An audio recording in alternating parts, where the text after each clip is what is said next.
আজির খবর জুলাই 18 নম্বর 1 ওড়িশার মুখ্যমନ୍ତ୍ରୀ ମୋହନ ଚରଣ ମାଝୀ ଦ୍ୱାରା ମୁମ୍ବାଇନୁ ବାଲେଶ୍ୱର ଜିଲ୍ଲା ଖଇରା ଥାନା ଶାହପୁର ଗାଁର ମୁରଲୀଧର ମହାକୁଡ଼କେ ମଲାସରୀ ଘର ପହଞ୍ଚିছে।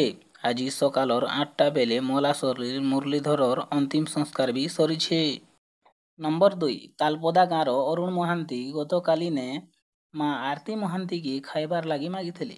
ମା ଖାଦ୍ୟ ଦେବାର ପରେ କେଁଜେ ମାଛ ନେଇ ରାନ୍ଧବାର ବୋଲି ପଚରାଲେ।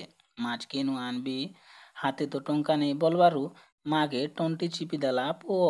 ତାକେ ଦେଖିକରି ତାର ସ୍ତ୍ରୀ ଆସିକରି ଛଡ଼େଇବାର ବେଲକେ ତାଙ୍କେ ବି ମାରଧାର କରିଥିଲା। ସ୍ଥାନୀୟ ଲୋକ ତାର ମାକେ ହସ୍ପିଟାଲ ନେଇଥିଲେ ହେଲେ ଡକ୍ଟର ମୃତ ଘୋଷଣା କଲା।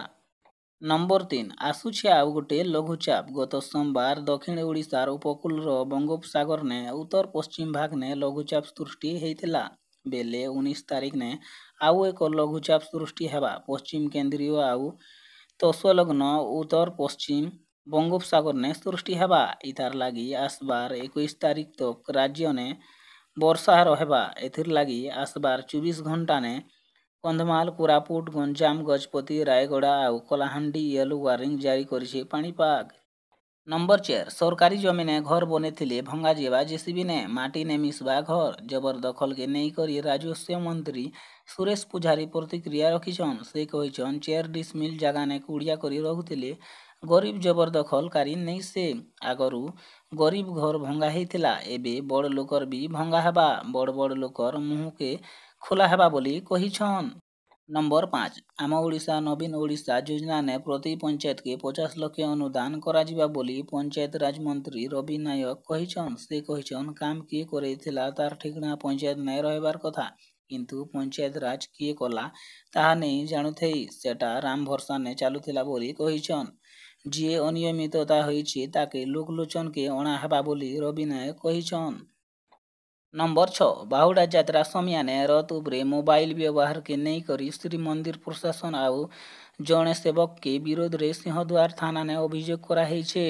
ଦେବଦଲନ ରଥନେ ମା ସୁଭଦ୍ରାଙ୍କର ପାଖେ ସମ୍ପୃକ୍ତ ସେବାୟତ ଫୋନ ବ୍ୟବହାର କରୁଥିବା ଫଟୋ ସାଙ୍ଗେ ଖବର କାଗଜନେ ବାହାରିଥିଲା ଲେଖାକି ସଂଲଗ୍ନ କରାଯାଇଛେ। ଅଭିଯୋଗ ଦାଖଲ ହେବା ସାଙ୍ଗେ ପୁଲିସ ପକ୍ଷନୁ ଚିହ୍ନଟ ପରେ କାର୍ଯ୍ୟାନୁଷ୍ଠାନ ନିଆଯିବା।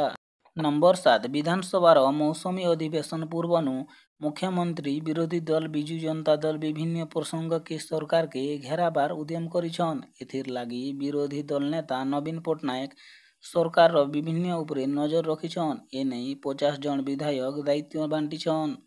ନମ୍ବର 8 ରାଜ୍ୟ ଯୋଜନା ବୋର୍ଡ ଭଙ୍ଗ ପ୍ରସ୍ତାବକେ ମୁଖ୍ୟମନ୍ତ୍ରୀ ମୋହନ ମାଝୀ ଅନୁମୋଦନ କରିଛନ୍। ଏହାର ଅର୍ଥ ରାଜ୍ୟ ଯୋଜନା ବୋର୍ଡ ଭଙ୍ଗ ହେଇଛେ। ମୁଖ୍ୟମନ୍ତ୍ରୀ ଭାବେ ଦାୟିତ୍ୱ ନେବାର ପରେ ମୁଖ୍ୟମନ୍ତ୍ରୀ ମୋହନ ମାଝୀଙ୍କର ବଡ଼ ଘୋଷଣା। ଗଲା 24 ବର୍ଷ ଧରି ରାଜ୍ୟନେ ବିଜେଡି ସରକାର ରହିଥିଲା ତେଣୁ ବିଜେଡି ଦଳର ସମର୍ଥକମାନେ ବିଭିନ୍ନ ପଦନେ ଥିଲେ ଏସବୁ ଦୃଷ୍ଟିନେ ରଖିକରି ରାଜ୍ୟ ସରକାର ଭଙ୍ଗ କରିଛନ୍। ନମ୍ବର 9 ରାଷ୍ଟ୍ରପତି ଦ୍ରୌପଦୀ ମୁର୍ମୁର ନିର୍ଦ୍ଦେଶନାମା ଅନୁସାରେ ଭାରତୀୟ ରେଳବାଇ ଦକ୍ଷିଣ ପୂର୍ବ ରେଲର ପ୍ରଶାସନ ଦ୍ୱାରା ମଙ୍ଗଳବାର ମୟୂରଭଞ୍ଜ ଜିଲ୍ଲାର 3ଟା ନୂଆ ରେଲ ଲାଇନ ସଂଯୋଗ କାମ ସମ୍ପାଦନ ହେତୁ ଜମି ଅଧିଗ୍ରହଣ କାର୍ଯ୍ୟକେ ସଂଯୋଗ ପାଇଁ ଆହ୍ୱାନ କରିଛନ୍ ଆଉ ଏହାର ଅନ୍ତିମ ଦିବସ ଆଗାମୀ ଅଗଷ୍ଟ 8 ତାରିଖ ପର୍ଯ୍ୟନ୍ତ ଧାର୍ଯ୍ୟ କରାଯାଇଛି ବୋଲି ସୂଚନା ଦିଆହେଇଛି। ନମ୍ବର 10 ମାଲକାନଗିରି ଜିଲ୍ଲାନେ ମ୍ୟାଲେରିଆ ସଂଖ୍ୟା ଦିନକେ ଦିନ ବଢ଼ବାର ଲାଗିଛେ। ବିଭାଗ କହୁଛେ ଗତ ବର୍ଷ ତୁଳନାନେ କମିଛେ କିନ୍ତୁ ଡେଙ୍ଗୁ ରୋଗୀ ବଢ଼ୁଛେ। ଡେଙ୍ଗୁ ରୋଗୀର ଲାଗି ପ୍ଲେଟଲେଟ ନେଇ ମିଲବାର ଲାଗି ଡେଙ୍ଗୁ ରୋଗୀକେ ଚେକ୍ ନେଇ ହେଇପାରବାର ଲୋକମାନେ ଅଭିଯୋଗ କରିଛନ୍। ଜିଲ୍ଲାନେ 7ଟା ବ୍ଲକନେ ଗଲା 6 ମାସନେ 778 ରୋଗୀଙ୍କ ରକ୍ତ ପରୀକ୍ଷା କରାଯାଇଥିବାର ବେଲେ ସେଥିରୁ 19 ଜଣ ଡେଙ୍ଗୁ ରୋଗୀ ଚିହ୍ନଟ ହେଇଥିଲେ। ଧନ୍ୟବାଦ ଆପଣମାନେ ଦେଖୁଥିଲେ କୁଶଳ ଟିଭି।